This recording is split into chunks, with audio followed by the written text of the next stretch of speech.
ਵਾਹਿਗੁਰੂ ਜੀ ਕਾ ਖਾਲਸਾ ਵਾਹਿਗੁਰੂ ਜੀ ਕੀ ਫਤਿਹ। ਸੰਮਤ 1930 ਈਸਵੀ ਦੀ ਭਾਗਾਂ ਭਰੀ ਵਿਸਾਖੀ ਆਈ। ਸਾਰੇ ਦੇਸ਼ ਦੇ ਪ੍ਰੇਮੀ ਸਿਦਕੀ ਸ਼ਰਧਾਵਾਨ ਦਮਦਮਾ ਸਾਹਿਬ ਵਿਸਾਖੀ ਦੇ ਦਰਸ਼ਨ ਦੀਦਾਰੇ ਕਰਨ ਹਿੱਤ ਹੁਮ-ਹੁਮਾ ਕੇ ਚੱਲ ਪਏ। ਮਾਲਵੇ ਦੇਸ਼ ਦੇ ਮਹਾਂਪੁਰਖ ਦੂਰੋਂ ਦੂਰੋਂ ਇਕੱਠੇ ਹੋਏ।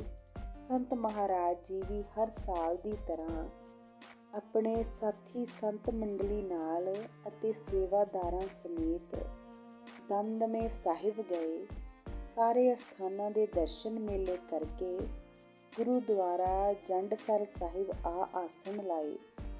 ਹਜ਼ੂਰ ਨੇ ਇੱਕ ਤੂਤ ਜਿਸ ਦੀ ਛਾਂ ਬੜੀ ਹੀ ਗੂੜੀ ਸੀ, ਉਸ ਦੇ ਹੇਠਾਂ ਘਾਹ ਫੂਸ ਤੇ ਚਾਦਰ ਵਿਛਾ ਕੇ ਆਸਣ ਲਾ ਲਏ।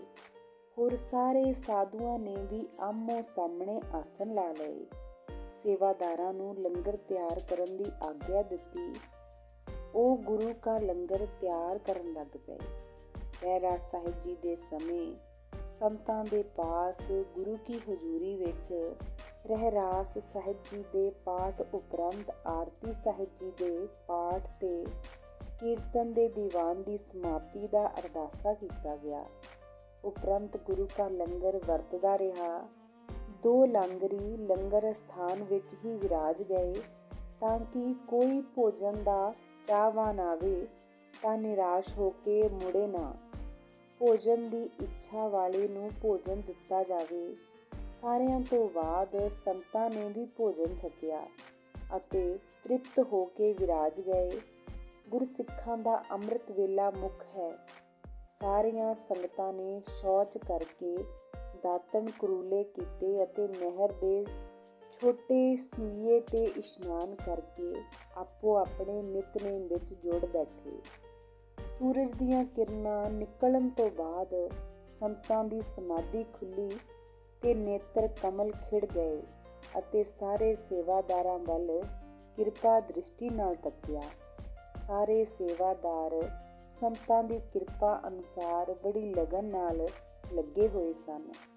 ਹੁਣ ਸੰਤਾਂ ਨੇ ਆਵਾਜ਼ ਦੇ ਕੇ ਕਿਹਾ, ਜੋਧ ਸਿੰਘ, ਲੰਗਰ ਵਿੱਚ ਕੀ ਕੁਝ ਤਿਆਰ ਹੈ, ਦੱਸੋ।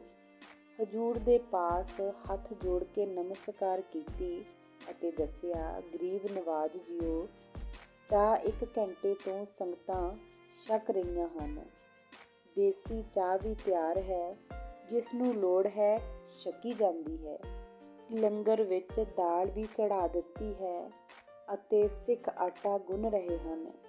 ਆਪ ਜੀ ਵਾਸਤੇ ਸੰਤ ਜੱਗਾ ਸਿੰਘ ਜੀ ਜਲ ਪਾਣੀ ਤਿਆਰ ਕਰ ਰਹੇ ਹਨ ਅਤੇ ਮੁਖੀ ਸਾਧੂਆਂ ਦਾ ਜਲ ਪਾਣੀ ਤਿਆਰ ਹੈ। ਆਪ ਜੀ ਹੋਰ ਹੁਕਮ ਕਰੋ।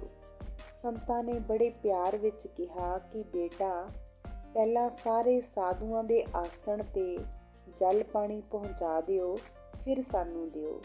ਇਹ ਸਾਰਾ ਕੁਝ ਸੰਤ ਜੱਗਾ ਸਿੰਘ ਜੀ ਨੂੰ ਦੱਸ ਦਿੱਤਾ ਗਿਆ। ਇੱਕਦਮ ਫੁਰਤੀ ਨਾਲ ਸੰਤ ਜੱਗਾ ਸਿੰਘ ਨੇ ਗੜਬਾ ਜਲ ਪਾਣੀ ਦਾ ਭਰਿਆ। ਸਾਰਿਆਂ ਦੀ ਪ੍ਰਸੰਨਤਾ ਹਾਸਲ ਕੀਤੀ। ਫਿਰ ਸੰਤ ਮਹਾਰਾਜ ਜੀ ਨੂੰ ਜਲ ਪਾਣੀ ਛਕਾਇਆ। ਸੰਤ ਮਹਾਰਾਜ ਜੀ ਜਲ ਪਾਣੀ ਛਕ ਕੇ ਟਹਿਲਣ ਚਲੇ ਗਏ। ਜਿਨ੍ਹਾਂ ਸਾਧੂਆਂ ਦੀ ਇੱਛਾ ਹੋਈ ਬਾਹਰ ਸੈਰ ਕਰਨ ਚਲੇ ਗਏ। ਕਈ ਗੁਰਦੁਆਰਿਆਂ ਦੇ ਦਰਸ਼ਨਾਂ ਹਿੱਤ ਚਲੇ ਗਏ। ਸੇਵਾਦਾਰ ਗੁਰੂ ਕੇ ਲੰਗਰ ਦੀ ਸੇਵਾ ਵਿੱਚ ਲੱਗ ਗਏ। ਤਕਰੀਬਨ 10 ਵਜੇ ਤੱਕ ਬਾਹਰ ਰਹੇ। ਸੰਤ ਜਦੋਂ 10 ਵਜੇ ਵਾਪਸ ਲੰਗਰ ਵੱਲ ਆਏ ਤਾਂ ਅਰਦਾਸਾ ਸੋਧ ਕੇ ਗੁਰੂ ਕਾ ਲੰਗਰ ਵਰਤਾਉਣਾ ਸ਼ੁਰੂ ਕਰ ਦਿੱਤਾ। ਸਾਰਾ ਦਿਨ ਗੁਰੂ ਕਾ ਅਟੁੱਟ ਲੰਗਰ ਜਾਰੀ ਰਿਹਾ।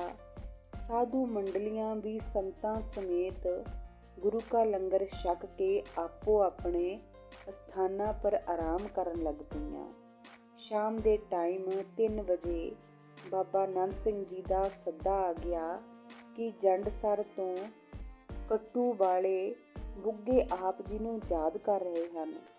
ਸੰਤ ਮਹਾਰਾਜ ਜੀ ਤੇ ਬਾਬਾ ਤ੍ਰਿਲੋਕ ਸਿੰਘ ਜੀ, ਖਵਾਜਾ ਖੜਕ ਵਾਲੇ, ਬਾਬਾ ਵਿਸ਼ਨ ਸਿੰਘ ਜੀ, ਬਾਬਾ ਦਲੀਪ ਸਿੰਘ ਜੀ, ਬਾਬਾ ਪ੍ਰਦੂਮਨ ਸਿੰਘ ਜੀ, ਜਥੇਦਾਰ ਨਾਰਾਇਣ ਸਿੰਘ ਜੀ ਸੰਤਾਂ ਦੀ ਆਗਿਆ ਲੈ ਕੇ ਸੰਤਾਂ ਨਾਲ ਕੱਟੂ ਵਾਲੇ ਬੁੱਗੇ ਆਏ। ਅੱਗੇ ਆਉਂਦਿਆਂ 5-7 ਮੰਜਿਆਂ ਪਰ ਬਾਬਾ ਚੰਦਾ ਸਿੰਘ ਜੀ ਦੀ ਹਜ਼ੂਰੀ ਵਿਖੇ ਬਹੁਤ ਸਾਰੇ ਸਾਧੂ ਸਜ ਧਜ ਕੇ ਬੈਠੇ ਹੋਏ ਸਨ। ਇੱਕ ਮੰਜੇ ਉੱਪਰ ਬਾਬਾ ਚੰਦਾ ਸਿੰਘ ਜੀ, ਇੱਕ ਮੰਜੇ ਉੱਪਰ ਬਾਬਾ ਨੰਦ ਸਿੰਘ ਜੀ ਵਿਰਕਤ ਕਲੇਰਾਂ ਵਾਲੇ, ਇੱਕ ਮੰਜੇ ਉੱਪਰ ਬਾਬਾ ਚੈਂਚਲ ਸਿੰਘ ਜੀ ਚੱਕਾਂ ਵਾਲੇ, ਵਿਦੰਤੀ, ਇੱਕ ਮੰਜੇ ਉੱਪਰ ਬਾਬਾ ਅਗੜ ਸਿੰਘ ਜੀ ਧਮਧਾਨ ਸਾਹਿਬ ਵਾਲੇ, ਮਹੰਤ ਜੀ ਹੋਰ ਮੰਜਿਆਂ ਪਰ 2-2 4-4 ਸਾਧੂ ਬੈਠੇ ਹੋਏ ਸਨ। ਜਦੋਂ ਸੰਤ ਮਹਾਰਾਜ ਜੀ ਇਸ ਸਾਧੂ ਮੰਡਲੀ ਵਿੱਚ ਗਏ ਤਾਂ ਸੰਤਾਂ ਨੇ ਸਾਰੇ ਸਾਧੂਆਂ ਨੂੰ ਧਰਤੀ ਪਰ ਸਿਰ ਰੱਖ ਕੇ ਬੜੀ ਸ਼ਰਧਾ ਤੇ ਸਿਦਕ ਨਾਲ ਮੱਥਾ ਟੇਕਿਆ। ਫਿਰ ਨਾਲ ਦੇ ਸਾਰੇ ਸਾਥੀ ਸਾਧੂਆਂ ਨੇ ਮੱਥਾ ਟੇਕਿਆ। ਉਸੇ ਸਮੇਂ ਸੰਤ ਬੜੀ ਨਿਮਰਤਾ ਧਾਰ ਕੇ ਜਿੱਥੇ ਕੋ ਬਾਬਾ ਚੰਦਾ ਸਿੰਘ ਜੀ ਦਾ ਪਲੰਗ ਸੀ ਉੱਥੇ ਪੁੰਜੇ ਹੀ ਚੌਂਕੜਾ ਮਾਰ ਕੇ ਬੈਠ ਗਏ। ਸੰਗਤ ਵਿੱਚ ਬਾਬਾ ਨੰਦ ਸਿੰਘ ਜੀ ਕਲੇਰਾਂ ਵਾਲਿਆਂ ਨੇ ਸਾਰੇ ਸਾਧੂਆਂ ਵਿੱਚੋਂ ਸੰਤ ਬਾਬਾ ਚੰਦਾ ਸਿੰਘ ਜੀ ਨੂੰ ਆਪਣੇ ਸਾਰੇ ਸਾਧੂਆਂ ਦਾ ਪ੍ਰਧਾਨ ਭਾਵ ਮੁਖੀ ਮੰਨ ਕੇ ਪ੍ਰਸ਼ਨ ਕੀਤਾ, ਸੰਸਾਰ ਨੂੰ ਤਿਆਗ ਕੇ ਸੱਚ ਦੀ ਪ੍ਰਾਪਤੀ ਕੈਸੇ ਹੋ ਸਕਦੀ ਹੈ। ਨਾਲ ਹੀ ਬਾਬਾ ਨੰਦ ਸਿੰਘ ਜੀ ਨੇ ਇਸ ਗੱਲ ਤੇ ਜ਼ੋਰ ਦਿੱਤਾ ਕਿ ਜਿਤਨੇ ਵੀ ਸਾਧੂ ਇਕੱਤਰ ਹਨ ਸੋ ਸਾਰੇ ਆਪੋ ਆਪਣਾ ਤਜਰਬਾ ਪੇਸ਼ ਕਰਨ ਤਾਂ ਕਿ ਸਾਰਿਆਂ ਵਿੱਚ ਇਹ ਵਿਚਾਰ ਖੁੱਲ੍ਹ ਜਾਏ। ਸਾਰਿਆਂ ਤੋਂ ਪਹਿਲਾਂ ਬਾਬਾ ਚੈਂਚਲ ਸਿੰਘ ਜੀ ਭਾਈ ਕੇ ਚੱਕ ਵਾਲਿਆਂ ਨੇ 15 ਮਿੰਟ ਤੱਕ ਵਿਦਾਂਤ ਦੀ ਵਿਆਖਿਆ ਕੀਤੀ। ਸਿਧਾਂਤ ਦੱਸਿਆ ਕਿ ਸਤ ਅਸਤ ਦੀ ਵਿਚਾਰ ਕਰ, ਅਸਤ ਨੂੰ ਤਿਆਗ ਕੇ ਸਤ ਦੀ ਪ੍ਰਾਪਤੀ ਹੋ ਜਾਂਦੀ ਹੈ। ਫਿਰ ਬਾਬਾ ਨੰਦ ਸਿੰਘ ਜੀ ਨੇ ਆਪਣਾ ਤਜਰਬਾ ਦੱਸਿਆ ਕਿ ਸਾਰੇ ਸੰਸਾਰ ਨੂੰ ਛੱਡ ਕੇ ਇਕਾਂਤ ਦੇਸ਼ ਵਿੱਚ ਮਗਨ ਸਿਮਰਨ ਦੁਆਰਾ ਸੰਸਾਰ ਤੋਂ ਬਿਰਤੀ ਉਦਾਨ ਹੋ ਜਾਂਦੀ ਹੈ। ਫਿਰ ਇਸ ਬਿਰਤੀ ਨੂੰ ਸਤ ਦੀ ਪ੍ਰਾਪਤੀ ਹੋ ਜਾਂਦੀ ਹੈ। ਬਾਬਾ ਅਗੜ ਸਿੰਘ ਜੀ ਨੇ ਗੁਰਬਾਣੀ ਉੱਪਰ ਜ਼ੋਰ ਦਿੱਤਾ ਕਿ ਗੁਰਸਿੱਖ ਗੁਰਬਾਣੀ ਪੜ੍ਹਦਾ ਪੜ੍ਹਦਾ ਨਿਰਵਾਣ ਪਦ ਨੂੰ ਪ੍ਰਾਪਤ ਹੋ ਜਾਂਦਾ ਹੈ। ਹੋਰ ਵੀ 1-2 ਮਹਾਂਪੁਰਖਾਂ ਨੇ ਆਪੋ ਆਪਣੇ ਖਿਆਲ ਦਿੱਤੇ। ਹੁਣ ਸਾਰਿਆਂ ਦੇ ਚੁੱਪ ਹੋਣ ਤੋਂ ਬਾਅਦ ਕਈਆਂ ਦੇ ਖਿਆਲਾਂ 'ਚ ਆਇਆ ਕਿ ਬਾਬਾ ਚੰਦਾ ਸਿੰਘ ਜੀ ਇਸ ਬਾਬਤ ਕੁਝ ਕਹਿਣ ਤਾਂ ਸਾਰਿਆਂ ਨੂੰ ਨਿਸ਼ਚੈ ਹੋ ਜਾਏ।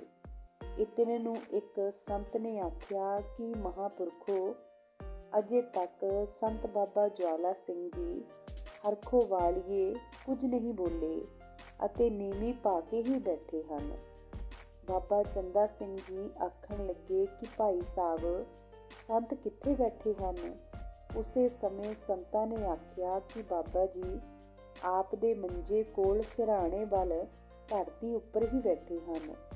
ਇੱਕਦਮ ਬਾਬਾ ਚੰਦਾ ਸਿੰਘ ਜੀ ਨੇ ਧਰਤੀ ਤੋਂ ਉਠਾਉਣ ਲਈ ਬਾਰ-ਬਾਰ ਕਹਿ ਕੇ ਮੰਜੇ ਉੱਪਰ ਸੰਤਾਂ ਨੂੰ ਬਿਠਾ ਕੇ ਹੀ ਆਖਿਆ, ਭਾਈ ਸਾਹਿਬ ਜੀ, ਤੁਸੀਂ ਵੱਡੇ ਗੁਰਮੁਖ ਮਹਾਂਪੁਰਖ ਹੋਤੀ ਮਰਦਾਨ ਵਾਲੇ ਬਾਬਿਆਂ ਜੀ ਦੀ ਸੰਗਤ ਕੀਤੀ ਹੈ। ਤੁਸੀਂ ਆਪਣਾ ਨਿੱਜੀ ਵਿਚਾਰ ਦੱਸੋ ਕਿ ਸੰਸਾਰ ਤੋਂ ਛੁਟਕਾਰਾ ਪਾ ਕੇ ਕਿਸ ਤਰ੍ਹਾਂ ਸਤ ਦੀ ਪ੍ਰਾਪਤੀ ਹੁੰਦੀ ਹੈ। ਸੰਤਾਂ ਨੇ ਕਿਹਾ, ਬਾਬਾ ਜੀ, ਮੈਂ ਤਾਂ ਅਜੇ ਬੱਚਾ ਹਾਂ। ਆਪ ਜੈਸੇ ਮਹਾਂਪੁਰਖਾਂ ਤੋਂ ਸੁਣਨ ਵਾਸਤੇ ਹੀ ਆਪ ਜੀ ਦੇ ਚਰਨਾਂ ਵਿੱਚ ਬੈਠਾ ਸਾਂ। ਪਰ ਬਾਬਾ ਜੀ ਨੇ ਫਿਰ ਆਖਿਆ ਕਿ ਭਾਈ ਸਾਹਿਬ ਜੀ, ਤੁਹਾਨੂੰ ਮਹਾਂਪੁਰਖਾਂ ਹੋਤੀ ਮਰਦਾਨ ਵਾਲਿਆਂ ਦੀ ਸੰਗਤ ਹੋਈ ਹੈ। ਉਹਨਾਂ ਪਾਸੋਂ ਜੋ ਤੁਸਾਂ ਨੇ ਨਿਸ਼ਚੈ ਕੀਤਾ ਹੈ ਸੋ ਸਾਧੂਆਂ ਦੀ ਸੰਗਤ ਵਿੱਚ ਪ੍ਰਗਟ ਕਰਕੇ ਦੱਸ ਦੇਵੋ। ਸੰਤਾਂ ਨੇ ਆਖਿਆ, ਬਾਬਾ ਜੀਓ, ਮੈਨੂੰ ਤਾਂ ਮਹਾਂਪੁਰਖਾਂ ਨੇ ਇਹੀ ਨਿਸ਼ਚੈ ਕਰਵਾਇਆ ਸੀ ਕਿ ਇਸ ਜੀਵਨ ਨੂੰ ਜੇਕਰ ਸੰਸਾਰ ਤੋਂ ਟੁੱਟੇ ਹੋਏ ਮਹਾਂਪੁਰਖਾਂ ਦੀ ਸੰਗਤ ਪ੍ਰਾਪਤ ਹੋ ਜਾਏ ਅਤੇ ਉਹਨਾਂ ਪੂਰਨ ਪੁਰਖ ਜੇਕਰ ਜੀਵਨ ਉੱਪਰ ਪ੍ਰਸੰਨ ਹੋ ਕੇ ਕਿਰਪਾ ਦ੍ਰਿਸ਼ਟੀ ਕਰ ਦੇਣ ਤਾਂ ਇਸ ਜੀਵਨ ਨੂੰ ਸੰਸਾਰ ਵੱਲੋਂ ਤੋੜ ਕੇ ਸੱਚ ਦੀ ਪ੍ਰਾਪਤੀ ਕਰਾ ਕੇ ਸੱਚ ਸਰੂਪ ਹੀ ਬਣਾ ਦਿੰਦੇ ਹਨ। ਜਦੋਂ ਸੰਤਾਂ ਨੇ ਇਹ ਬਚਨ ਕਹੇ ਤਾਂ ਸਾਰੇ ਸਾਧੂਆਂ ਵਿੱਚ ਇੱਕ ਵਾਰ ਚੁੱਪ ਛਾ ਗਈ। ਫਿਰ ਬਾਬਾ ਨੰਦ ਸਿੰਘ ਜੀ ਨੇ ਬਾਬਾ ਚੰਦਾ ਸਿੰਘ ਜੀ ਨੂੰ ਬੇਨਤੀ ਕੀਤੀ, ਬਾਬਾ ਜੀ, ਹੁਣ ਆਪ ਜੀ ਵੀ ਗੁਰਮਤ ਅਨੁਸਾਰ ਕੁਝ ਦੱਸੋ। ਤਾਂ ਫਿਰ ਬਾਬਾ ਜੀ ਨੇ ਆਪਣੀ ਪਵਿੱਤਰ ਰਸਨਾ ਦੁਆਰਾ 15 ਮਿੰਟ ਚੰਗੀ ਤਰ੍ਹਾਂ ਗੁਰਮਤ ਅਨੁਸਾਰ ਖੋਲ੍ਹ ਕੇ ਦੱਸਿਆ ਕਿ ਜੋ ਭਾਈ ਜਵਾਲਾ ਸਿੰਘ ਜੀ ਨੇ ਥੋੜ੍ਹੇ ਜਿਹੇ ਸ਼ਬਦਾਂ ਦੁਆਰਾ ਕਿਹਾ ਹੈ, ਉਹੀ ਗੁਰਮਤ ਦਾ ਅਸਲੀ ਸਿਧਾਂਤ ਹੈ। ਸਾਰੀ ਗੁਰਬਾਣੀ ਵਿੱਚ ਥਾਂ ਪਰ ਥਾਂ ਸਤਿਗੁਰੂ ਜੀ ਨੇ ਸਿੱਖਿਆ ਦਿੱਤੀ ਹੈ ਕਿ ਪੂਰਨ ਪੁਰਖ ਹੀ ਇਸ ਜੀਵਨ ਦੇ ਬੰਧਨ ਕੱਟ ਕੇ ਉਸ ਨੂੰ ਬ੍ਰਹਮ ਬਣਾ ਦਿੰਦੇ ਹਨ। ਮੂਲ ਮੰਤਰ ਦਾ ਸਭ ਤੋਂ ਪਹਿਲਾਂ ਇਹੋ ਹੀ ਵੱਡਾ ਸਿਧਾਂਤ ਹੈ, ਇੱਕ ਓੰਕਾਰ ਸਤਿਨਾਮ ਕਰਤਾ ਪੁਰਖ ਨਿਰਭਉ ਨਿਰਵੈਰ ਅਕਾਲ ਮੂਰਤਿ ਅਜੂਨੀ ਸੈਭੰ ਗੁਰ ਪ੍ਰਸਾਦ। ਗੁਰੂ ਜੀ ਦੀ ਕਿਰਪਾ ਨਾਲ ਹੀ ਇੱਕ ਓੰਕਾਰ ਸੱਚ ਦੀ ਪ੍ਰਾਪਤੀ ਹੁੰਦੀ ਹੈ। ਇਹ ਸੰਤ ਸਮਾਗਮ ਇਸ ਸਿਧਾਂਤ ਪਰ ਉਪੜ ਕੇ ਸਮਾਪਤ ਹੋ ਗਿਆ। ਸਾਰੇ ਸਾਧੂਆਂ ਦੀ ਨਿਸ਼ਚੈ ਹੋਈ ਅਤੇ ਨਿਹਾਲ ਹੋ ਕੇ ਆਪੋ ਆਪਣੇ ਸਥਾਨਾਂ ਨੂੰ ਚਲੇ ਗਏ। ਵਾਹਿਗੁਰੂ ਜੀ ਕਾ ਖਾਲਸਾ, ਵਾਹਿਗੁਰੂ ਜੀ ਕੀ